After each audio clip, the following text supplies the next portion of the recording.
Société financière internationale fait l'état des lieux de ses investissements au Burkina Faso et discute opportunités d'affaires pour de futurs partenariats. Les responsables de la SFI ont rencontré les acteurs du coton et échangé avec le Premier ministre burkinabé.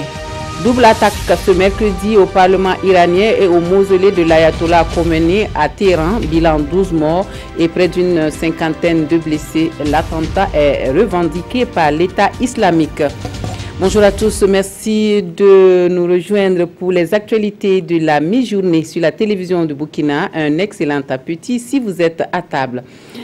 Avant de développer tous ces titres, retour sur la visite du Premier ministre au centre hospitalier universitaire Yalgado Ouedraogo. Le chef du gouvernement burkinabé a fait le tour du centre hospitalier, des urgences à la traumatologie en passant par l'imagerie médicale et la dialyse. Paul Kabatieba a pu constater de visu les conditions de travail et d'hospitalisation. Moussa Ouedraogo, Frédéric Etienne Bassenga.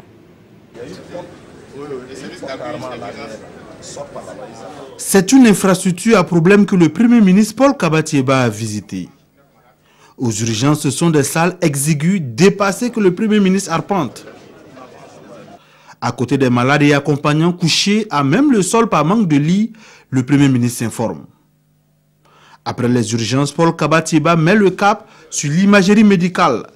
Là aussi, le Premier ministre constate un scanner en panne.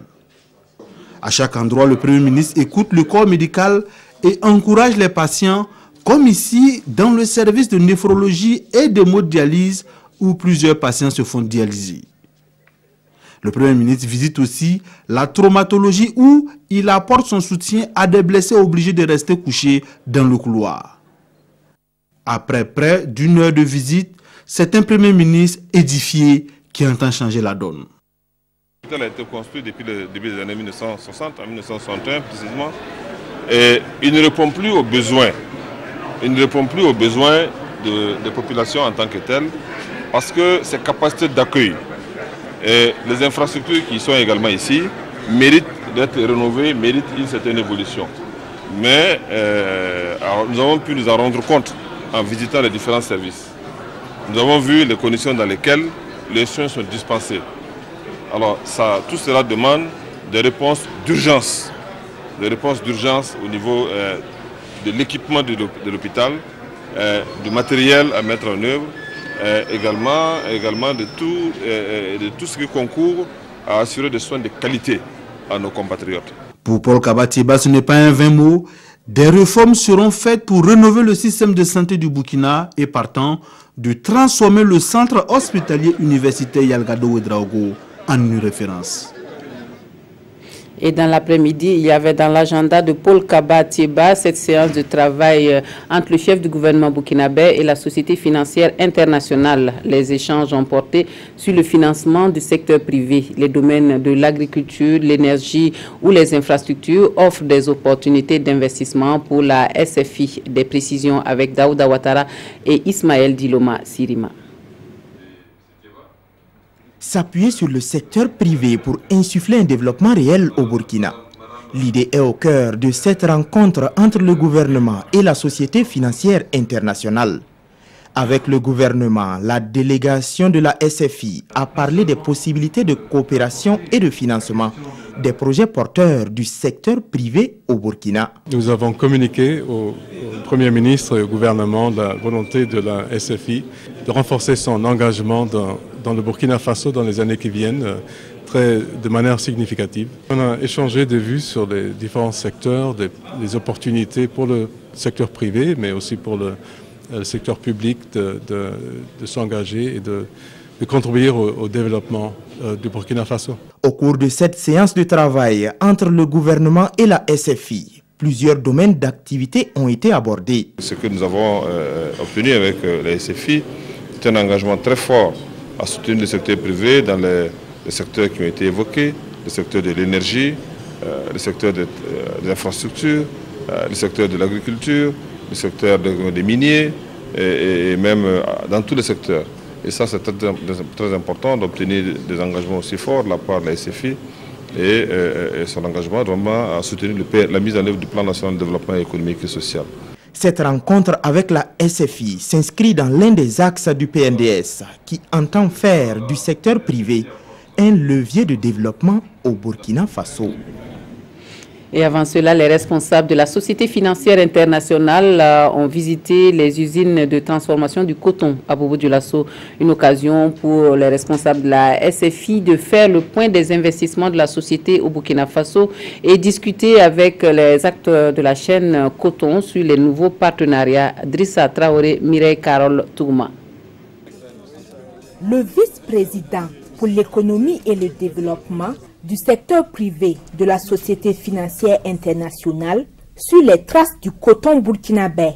Les sociétés qui dépendent du coton, telles que la Sofitex, la filature du Faso, Filsa, la SNCTEC, sont visitées. Une tournée qui vise à s'imprégner du processus de transformation du coton produit au Burkina. Je suis tout à fait impressionné avec ce qui se fait ici, la production huilière, avant ça la production des filaments. C'est de haute qualité. Je crois qu'il y a beaucoup de potentiel ici.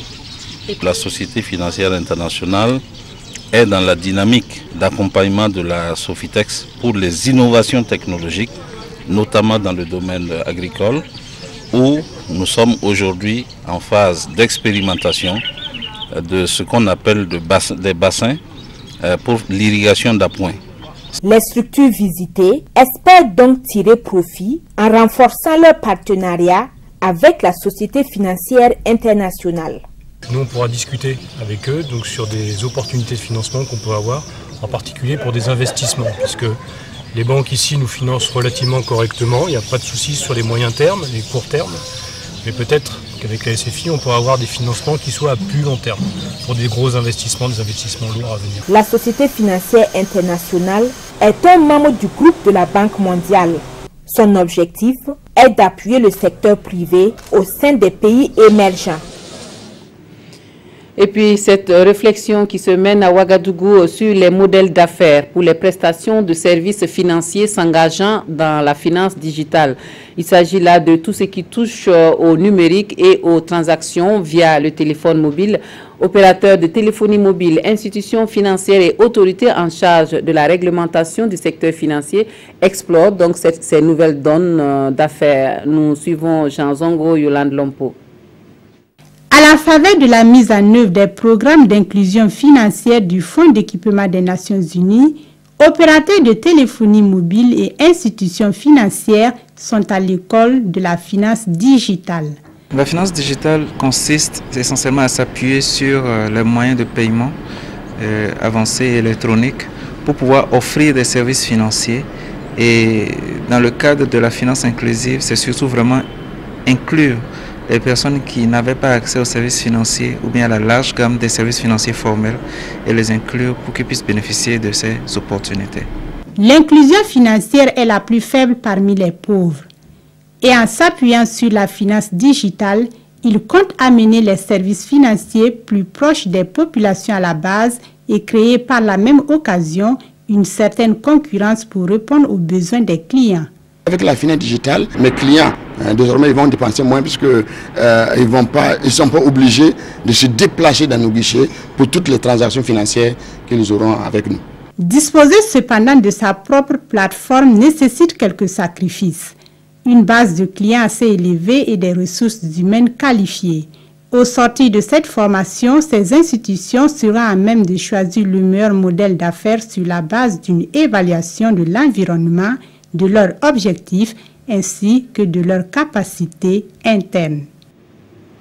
On évalue aussi à Ouagadougou le système de gestion des finances publiques. C'est un exercice qui va permettre de dégager les points forts du dispositif des finances publiques burkinabé, mais aussi ses insuffisances que l'on va travailler à corriger. Jean Zongo, Nathalie Savadogo, Nabaloum. Avoir une politique de gestion des finances publiques efficace et transparente, c'est la vision du gouvernement burkinabé. Et ses acteurs nationaux et internationaux réunis à Ouagadougou veulent ensemble évaluer les performances du système à la méthode PEFA. Le PEFA, c'est un système d'évaluation de notre dispositif de gestion des finances publiques. et qui institue donc un cadre donc de transparence, de redevabilité donc envers donc tous les acteurs, aussi bien nationaux donc qu'internationaux. Alors, 4e du genre, il faut dire que le Burkina s'inscrit donc dans cette tradition à bien longtemps. On a réalisé donc l'évaluation de 2007, 2010, 2013 et nous voilà donc en train donc de réaliser l'évaluation donc de 2016 aujourd'hui. Où se trouve le Burkina aujourd'hui en ce qui concerne son système de gestion des finances publiques. C'est le premier et principal enjeu. Et également, le deuxième enjeu, c'est la mesure des progrès qui ont été réalisés depuis la dernière évaluation qui remonte à 2013 et également de mesurer les progrès par rapport aux objectifs que le Burkina Faso s'est fixé.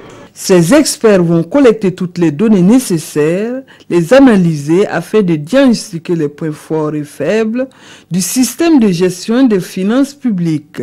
Un plan d'action sera élaboré pour améliorer les points faibles constatés. La mission est prévue durer 60 jours ouvrables selon le chef de mission et le rapport final devrait être disponible en septembre prochain. Voilà, un mot sur le Ramadan qui fait partie des 5 piliers de l'islam. Les fidèles musulmans observent le mois de jeûne depuis le 17 mai dernier, 30 jours de privation et d'adoration, et c'est l'entièreté de l'être qui doit jeûner de corps et d'esprit pour prétendre au salut. Ce sont des recommandations édictées dans le Coran et relatées ici par un imam à Ouagadougou. Nous suivons Ibrahima Sombier et Draman Guéné. Le mois de Ramadan, le mois d'adoration par excellence en islam.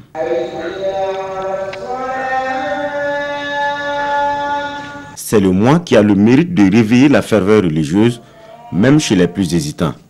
Les mosquées se remplissent, les actes de charité se multiplient, mais en dehors du visible, qu'est-ce qui doit être le jeûne musulman? L'imam Al-Ghazali, qui est un des grands mystiques de l'islam, a divisé le jeûne en 3 parties. Il a parlé du jeûne du commun des mortels, qui est le fait de s'abstenir, de boire et de manger et de ne pas avoir des rapports intimes. Le deuxième niveau, il dit, c'est le jeûne des élus. Et les élus, quand ils jeûnent, il dit, les membres jeûnent. La langue a jeûné parce qu'elle ne dit pas quelque chose de mauvais. Les oreilles ont jeûné parce que notre ouïe n'écoute pas la rumeur. Notre regard a gêné, nos mains, nos pieds, tout ce qui est membre dans notre corps. Il dit, il y a le jeûne des élus, parmi les élus, c'est ceux-là qui jeûnent et l'esprit et le cœur jeûnent. Ils ont mobilisé toutes leurs pensées et leur amour dans la satisfaction d'Allah subhanahu wa ta'ala. Le Ramadan fait partie des 5 piliers de l'islam.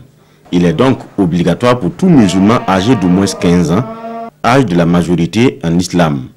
Toutefois, les fidèles ne jouissant pas d'une bonne santé physique et mentale, les femmes enceintes, les personnes âgées sont dispensées de la privation de s'alimenter. Ils doivent cependant observer le jeûne, mais sous d'autres formes. Ils doivent payer en compensation la nourriture d'un indigent par jour. Pour le Burkinabé moyen, le seuil est de $1 par jour. Donc celui qui donne peut-être 500 à 600 par jour en compensation de son jeûne aussi sera dans les limites des recommandations de l'islam. Un jeûne bien accompli, sa première décade est miséricorde, sa deuxième est pardon et sa dernière est affranchissement de l'enfer. Et saisissant le prétexte de ce temps de Ramadan qui invite à la solidarité et au partage, le ministre en charge de la solidarité nationale offre des vivres au Moro Nawabango. Lors Zongohien sollicite auprès du chef suprême des Mossi conseils et bénédictions pour la paix et l'entente au Burkina Faso. Salifou Belem, Estelle Judith Assogba. Cette visite de la ministre de la Promotion de la Femme, de la Solidarité nationale et de la famille au Moro Nawabango revêt un double sens. Lui témoigne d'une part au nom de toutes les femmes sa reconnaissance pour avoir co-parrainé la 160e journée internationale de la femme et d'autre part lui demander conseil sur la gestion de la famille face à l'incivisme grandissant. Nous allons intégrer ces conseils dans nos stratégies de promotion de la famille, les activités que le département en charge de la promotion de la famille aura à mener. Ça va nous permettre de réorganiser et de prendre cela en compte. La responsabilité nous incombe tous, et les parents et les enfants. Et c'est ensemble que nous devons vraiment nous rapprocher les uns les autres, parler le même langage, et c'est en cela que nous allons faire avancer le Burkina Faso, que nous allons pouvoir travailler pour un développement durable et équitable au Burkina Faso. En se rendant au Palais Royal, en cette période de carême musulman qui rime avec partage et solidarité, la ministre en charge de la solidarité nationale a offert au Moro Naba Bango 2 tonnes de sorgho, 3 tonnes de maïs, 4 tonnes de riz, 500 kg de sucre et 250 kg de dattes. Un geste pour l'accompagner dans ses actions de solidarité au profit des couches les plus vulnérables. Et un dîner de revoir à l'ambassade de la Turquie au Burkina Faso a réuni amis et partenaires hier lundi à Ouagadougou autour du diplomate turc. Un moment qui a permis de renouveler des remerciements de part et d'autre pour les bonnes relations de coopération et de partenariat. Amado Ilboudo Dramandadian. Il est au terme de son séjour, après 2 ans de service au pays des hommes intègres. L'ambassadeur de la République de Turquie auprès du Burkina fait donc ses adieux au cours de cette soirée dîner. Et le Burkina tient à lui réitérer toute sa gratitude. Il faut le remercier parce qu'il y a certainement le côté diplomatique mais également le côté de l'homme qu'il nous faut saluer parce qu'il a vraiment été un homme attaché au Burkina Faso. Son mandat aura été marqué par 2 coups d'État, l'un ici au Burkina juste 2 semaines après son arrivée et l'autre dans son pays d'origine. Des moments difficiles certes, mais le diplomate turc met à son actif une augmentation de plus de 50% des échanges entre Ankara et Ouagadougou. Au niveau professionnel, c'était une période très difficile pour les 2 pays. Mais malgré ces difficultés, je vois un bilan assez positif. Je viens déjà au Burkina avec l'amour de ce pays. Parce que tous mes amis et collègues qui ont su le Burkina, ils m'avaient parlé que du bien, surtout des Burkinabés. Donc je suis déjà venu avec un plaisir. Et chaque fois que j'ai connu les Burkinabés, je me suis attaché énormément à ce pays. Fervent supporter des étalons, Korkou Toufane reçoit ici en souvenir un maillot aux couleurs de l'équipe nationale burkinabé. Et au moins 12 morts dans les attaques perpétrées ce mercredi par l'État islamique contre le Parlement iranien et le mausolée de l'imam Khomeini à Téhéran. Les forces de l'ordre ont repris le contrôle de la situation. C'est l'actualité à l'international. Des forcenés ont ouvert le feu ce matin à l'intérieur du Parlement iranien et un kamikaze s'est fait exploser au mausolée de l'imam Khomeini à Téhéran. Une double attaque quasi simultanée à une vingtaine de kilomètres de distance revendiquée par le groupe État islamique. Le gouverneur de Téhéran, Hossein Hachemi, cité par la télévision iranienne IRIB, a confirmé la mort du kamikaze dans le mausolée et celle d'un ouvrier. Il y aurait aussi plusieurs blessés. Il a également confirmé la mort de l'un des assaillants du Parlement qui a été abattu par les forces de sécurité. Les autres ont été arrêtés. Les informations qui nous parviennent sont toutefois confuses. Plus tôt, l'agence de presse Tasnim avait rapporté que 7 personnes étaient mortes et qu'une prise d'otage était en cours. La visite du Premier ministre Paul Kabatieba après les agressions des agents de santé à l'hôpital Yalgado Ouedraogo, commentée par les journaux du jour. La lecture croisée des quotidiens, c'est avec Aimé Solange Guigma. Crise à l'hôpital Yalgado, le personnel révolté, le Premier ministre rassure, titre le quotidien d'État. Et voici les soins intensifs du docteur Tieba, relève l'observateur Palga. Le mot d'ordre de grève du SINSA levé, un dialogue direct quoique houleux entre le médecin d'un jour et les travailleurs de Yalgado, indique le quotidien. Pour Paul Kabatieba, tolérance zéro donc pour les agresseurs, nous confie aujourd'hui au Faso. Le syndicat des médecins du Burkina promet dans le journal Le Pays de se constituer partie civile afin que justice soit rendue aux victimes. Et si les agents de santé en étaient responsables, s'interroge l'Express du Faso à propos des agressions récurrentes dans les hôpitaux. Sinon, comment peut-on expliquer qu'un accompagnant choisisse librement de porter la main sur un agent de santé alors que celui-ci est en train de prendre en charge convenablement la santé de son patient, lance-t-il. Selon ce journal, il devient impératif pour les organisations de défense des intérêts de la corporation de sensibiliser leurs militants et les agents de santé en général sur les comportements qu'ils doivent avoir face aux malades et leurs accompagnants. Surtout en ce moment où la négligence, la paresse, la cupidité sont devenues la règle d'or de certains agents renchéris le quotidien, qui pensent d'ailleurs qu'il est temps de nettoyer les écuries d'Augias dans le secteur de la santé. Voilà, fin des informations de la mi-journée. Merci de votre attention. Très bon après-midi à tous et à toutes.